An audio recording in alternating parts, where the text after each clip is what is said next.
We are going to move over to Miss Litany Lineberry. She, just like Renee, is on our steering committee, so we really appreciate you guys doing this. She's also going to defend her thesis here next month, and she teaches at Heinz Community College and Voorhees University. So she has lots of extra time. Right, Lenny? Um, but what is really neat is that because she's got such, that student and teacher perspective, she is going to present to us today on how TryHackMe and AWS for teaching in online courses. So, Litany, over to you. All right, thank you so much. I'm going to go ahead and share my screen. Okay, can everybody see? I do want to go to my PowerPoint real quick. Okay, can everybody see this? Okay, awesome. So as Gretchen said, I'm going to talk about how you can incorporate AWS Educate and TryHackMe into your online cybersecurity course curriculum. So why is this important? One, cybersecurity threats that you know are increasing day to day, hour by hour. And so students really need to be prepared. And yes, theory is wonderful, but they also need that hands-on portion, practical portion as well, to go along with the knowledge that they also learn. So, and AWS Educate and TryHackMe does provide this.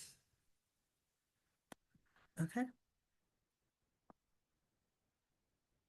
So what is AWS Educate? It's a free cloud learning platform for students. And educators is a third party. So definitely check with your institution to see if you're allowed to use this or not. But definitely check with them on that. Provides AWS credits for hands-on practice and interactive lessons and also have guided labs and how to integrate it into your curriculum. I use it to teach cloud, so for like a week as an introduction into my courses. So use Cloud 101. I'm actually going to switch over now to show you. So when I put the website in the chat, but when you go to it, it does reroute you here. So don't be alarmed if it reroutes you here. It does do that. And you can either register for an account if you don't already have an account, and it is free to sign up for you and your students. Or if you already have an account, you can just sign in. So I already have an account and I signed in. And so this is what it looks like on this end. I have a couple of courses already in progress, but normally you will just see this part. And the first part is getting started. I like to use Introduction to Cloud 101 and then also move on to getting started with storage, but they have other items. And then also, if you're teaching artificial intelligence or machine learning and trying to incorporate those sort of things, AWS Educate does have labs and classes for that. And these classes are self-paced.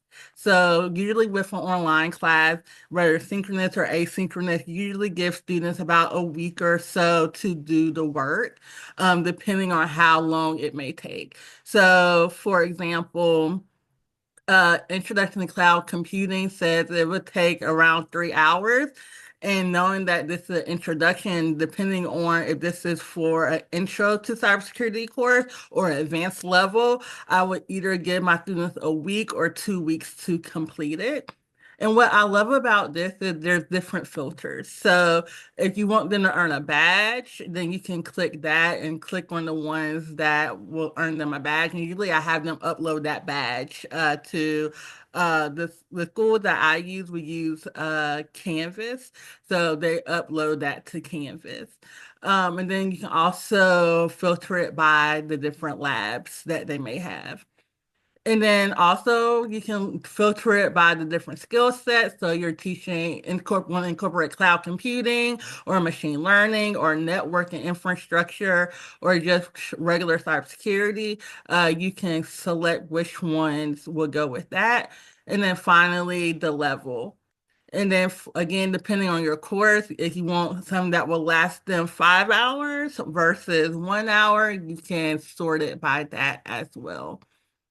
And so I want to go into this is how it looks whenever they register, and it gives them instructions, and then they can click on the modules. And so it's like any learning platform, and they go through, and then at the end, they take the exam or final assessment, and they earn their badge. Usually for most, like for the storage, they need to have at least a 70% or greater in order to get the badge. Okay.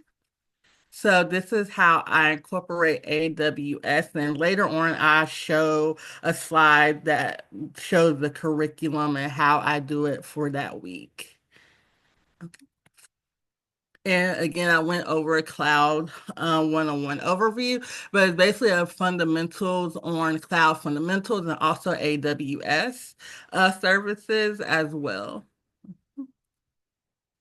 So TryHackMe again is another third-party site. So please make sure that you ask your institutions. But what I like about this, it's an interactive cybersecurity training platform and cover a wide variety of topics, including ethical hacking, forensics, web security, and things like that. And it has hands-on virtual environments for real-world experience.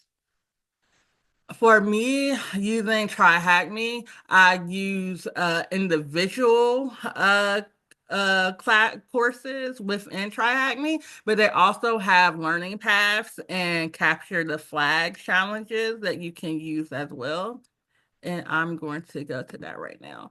And so it is free to sign up, and they do have free learning paths. And so you could do based on hands-on training, challenges, and things of that nature. And so you can just go, I like to go to search, and I usually go by subscription type and do free only, and then find rooms that are free that can be incorporated into my curriculum. And again, I will show the example of that curriculum a little later. And so again, using AWS Educate and TryHackMe together is important for students that have real world security training. And what I found is a lot of students don't have the capacity on their laptops sometimes to have virtual machines, to install VirtualBox or what have you, and actually install Kali Linux so they can do these things on their own. So these are great alternatives to that. And here's an example of how a weekly schedule may look for me to incorporate TryHackMe. So for example, I come up with a lecture, and then I do a lab, and that lab is from TryHackMe. And I usually, again, search through to see what items are free that they don't have to get premium or what have you. And then they have to submit screenshots and reflections that have like actual prompt what they have to do. And then the same for the cloud computing. This is what one of the weeks would look like. And then again, down here, I also have like the due dates. So this is just an example of how I incorporate TryHackMe in my online course. So it's also within the syllabus. However, there are risks relying on TryHackMe and any third-party platforms. One, they are third parties, so they can change their policy, pricings. Some, for example, with TryHackMe, some rooms that were free may now you have to pay for it. So you can make sure that you go through each semester and even sometimes each week to make sure that, or before that next week starts, to make sure that the assignment that you have for TryHackMe is still accessible to students. And then looking at the availability and any restrictions. So cloud services like AWS may enforce regional restrictions, compliance, and changes. And then If TryHackMe shifts focus or discontinues the service, users must find alternative ways of using it. And again, it always goes back to making sure that your institution will also allow you to use AWS and TryHackMe in your classroom. So I like to send an email the semester before or toward the end of the previous semester before the next semester starts to get approval that I can in fact use this in my course.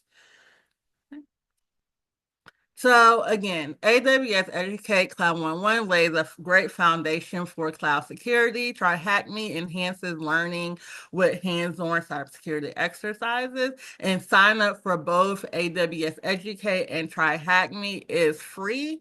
And it really is easy to incorporate within your online course. So there is that. Is there any questions that anyone have?